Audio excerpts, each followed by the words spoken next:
turning helpful. coffee into contract, coffee into contract, into contract, coffee into... We're not still shooting, are we?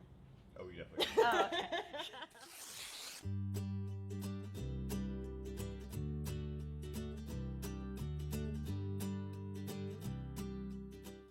Hi, everybody, and welcome to the second episode of The Shred!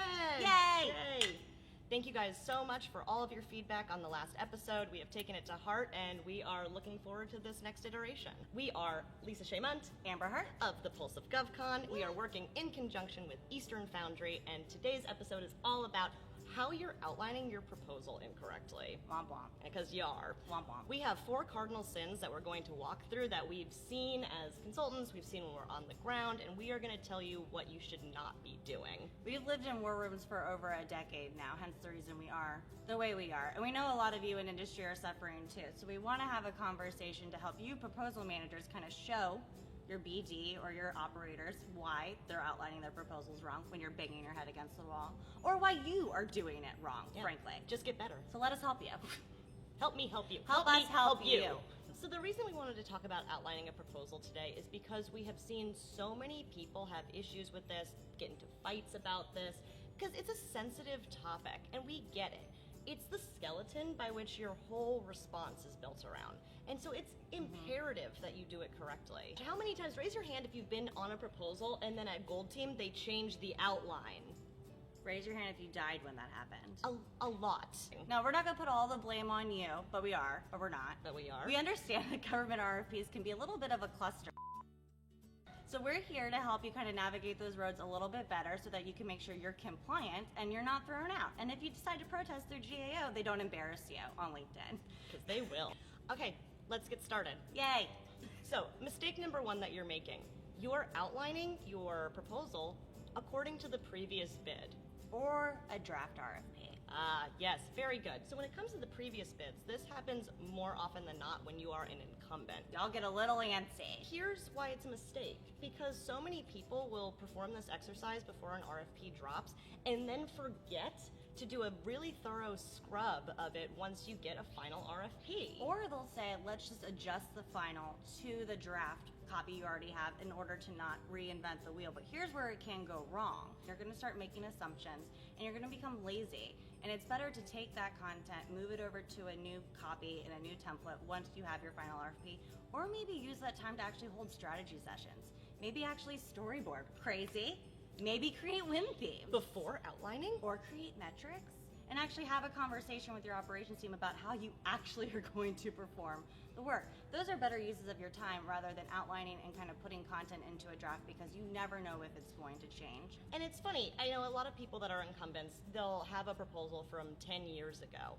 And so they'll Yes. pull up the solicitation from 10 years ago. Are you the same person that you were 10 years ago? 'Cause I'm not even the same person I was yesterday. I'm not, nor 10 minutes ago. Like, we No. change constantly. And so it's a really dangerous, risky game to take that 10-year-old RFP and start outlining according to it. Just because the government does it doesn't mean that you should do it. So don't do that. So here's what we do recommend. We recommend that you can have this as an exercise pre-RFP if you really need to see the larger buckets that you need. But if you develop an outline to a draft, you shouldn't get down into the nitty-gritty. We understand that there's a lot going on all the time in this industry and you're probably balancing at least 5 of these at a time. But it's a good idea to kind of just get together, take the draft to drive those conversations and those meetings rather than sticking one person behind a computer and a template and asking them to dump in your past performance from 10 years ago. Yep. Weird. The second thing that you are doing incorrectly in outlining your proposals is you are outlining your bid response according to the SAO or PWS. Wrong. And not the instructions or evaluation. And I know you do this because I've seen you do We've it. seen you do it. And we are calling you out on it, and I know we're gonna get hate mail on this We've one. seen you do Because it. so many people in industry do it this way. Unless the instructions specifically tell you to write an outline to Section C, which is typically when it's a statement of objectives, an SOO, that is when they will ask you to do it. But the government will ask you to write to the SAO or to the PWS or to outline to it specifically if that's what they want you to do.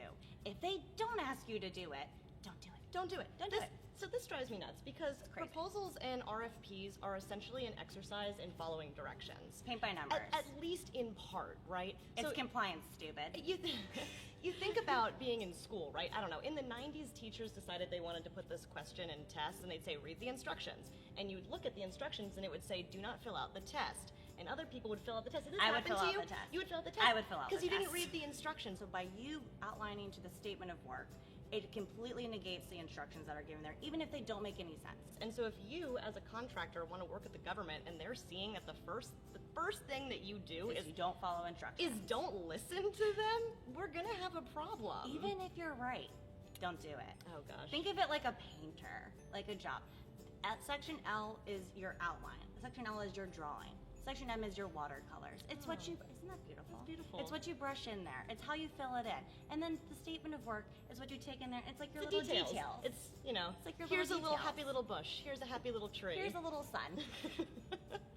So the third thing that you are doing incorrectly when it comes to outlining your proposal is you're allowing your subject matter expert, your SME, to outline it for you. No. Mayday, mayday, danger. Danger. You are now in a Danger girl. high risk You in area. danger, girl. If you want to lose your proposal, or if you want to get in a lot of fights in the very beginning, have your operations people that are in charge of this project outline your RFP. You're too close to it, SMEs. Have you not learned yet that the government typically does not put out an RFP that shows what you're currently doing today? You don't want the people outlining because they're going to be like, this is wrong, This is wrong, wrong. wrong, and see point 1 of what you're doing wrong. See point 2 of them what you're doing wrong. And then you get to point 3 where you're having your project, your operations, or your SMEs outline this proposal because then it comes completely subjective. Right. So this becomes really difficult because, again, they're too close to it, especially if they're the ones that are going to be performing the work. Yeah. And again, we talked about in our last episode the different functions of business development and the labor categories that they had, and that a capture manager performs different functions than a business development analyst does, than a salesperson does, and a VP does. They're all different, and it's the same thing in the proposal world. So your subject matter expert in your operations is very different from your proposal managers. They're there to provide context. They are not there to outline. Again, this is what we're talking about. We're talking about the administrative function of creating an outline in a proposal. We are not talking about the content. You need someone that's outside of there to step in and outline it so you don't become subjective to what those things mean and make assumptions. So, you know, it's hard because a lot of people as proposal consultants over the past, 10 years doing proposals and working at different jobs, they've asked us as proposal managers, do you have subject matter expert in X, Y, or Z? And we always say no. You know why? Because we don't need to. We're talking about outlining your proposal, and you cannot have your SME or your operations person or even your owner of your company outlining this thing because you have to be able to follow the details. And if that means bringing someone in for 2 hours to take the thing, shred it, and then put it into an outline correctly, and then you bring in the people to fill it out. But do not have your project and operations people create the outline for you based on the RFP. You'll fall victim to this whole idea of showing them what you think they want to hear. Dear Lord. Don't act like you think you know what they want to hear. They don't even know what they want to hear. I don't even know what I want to hear. I don't know what I want to hear. Who knows? So the fourth thing that you are doing incorrectly when it comes to outlining your proposals is that you, whoever you are, outliner, you want to write the great American novel. And it needs to make sense. You need the outline to flow. You need it to make sense. I want to write a story. I want to You need to convey show it. the story and the details. No, it doesn't matter. So you want to write the great American novel. We don't want you to write one. We don't, because that's not what a proposal is. And it doesn't need to make flowing sense. I'm sorry. It doesn't. Amber, People are going to write me hate mail on that one. It does not. Doesn't your proposal need to be compelling? It needs to be compelling, but that comes with your writing. It comes in what you're writing because you're going down a list. Like we said before in points 1, 2, and 3. You're going down your list. When they are in the source selection committee, they are walking through and they are doing check marks. They are checking things off. What they read is what's in those little snippets of text. That's where you make it compelling. Different people review different parts of your RFP and source selection of your RFP response. Therefore, it's not going to make flowing sense anyways. Part of being a writer is understanding genre, and the genre of a proposal is very different than the genre of a great American novel. You want to turn your proposal into a contract And contracts don't make a lot of flowing sense, do they? Make it easy for them. Everybody always says that they want to make it easy for the evaluators, but then they don't. Because then you're like, this is repetitive, this is duplicative. Yes. Yes. Yeah, It's it going to be is. duplicative. It's always going to be duplicative, but Welcome don't get to a rid proposal. Of it. Right. It's the only no-risk way to be compliant. Absolutely. Right? Everything else, could you change it? Of course. But are you putting yourself at risk of not being compliant You or might not be. being evaluated to your fullest sense? Yeah. And you know, the idea of compelling is also so subjective, and we talked about before, we try not to be You want to know what's subjective. compelling? Being compliant. Oh. Following instructions. I find that compelling. I find that very compelling. I find that to be extremely compelling. All right, And look so at does that. the government. You want to get a date with the government? That's what it's about. Be compliant. Check, check, check. Well, that's our show. Thank you guys so much for watching the second episode of The Shred. Yay! Woo!